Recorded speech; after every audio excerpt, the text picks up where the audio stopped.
if you say we need to look at the evidences, why do the majority of scholars reject the traditional authorship of gospels even Uh-huh. after looking at the evidences? Well, the Gospels are not signed documents. They do not carry their authors' names in them. Um, and so this is a matter of scholarly controversy. But I don't think anything of substance hangs upon this. It doesn't matter whether the author of the gospel was named Herman or Nabil or Sanjay. It's just irrelevant what his name was. What we want to know is what is the date of the document, and was the author in a position to know the facts that he delivered? And there, I think we can make out a very good case, for example, that Luke was not an eyewitness, but that whoever wrote Luke Acts was a traveling companion of the Apostle Paul, who traveled with Paul to Jerusalem, where he was able to interview eyewitnesses, just as he said. And that when you look at the book of Acts, every place it overlaps with secular history, its historical accuracy is borne out. And that gives us confidence that this writer was a responsible historian who was accurate when it comes to what he records of the life and teachings of Jesus.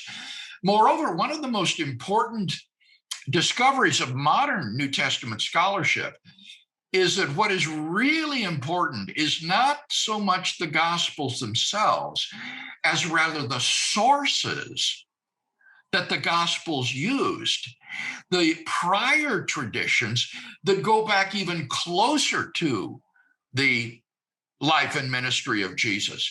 And there you can show that the Gospels and Paul too depend upon very ancient sources which multiply attest to the truth of the events and the sayings that they describe. I lay this out in my book, Reasonable Faith, and you'll find there that the question of authorship just plays no role whatsoever in the apologetic I give for the resurrection of Jesus.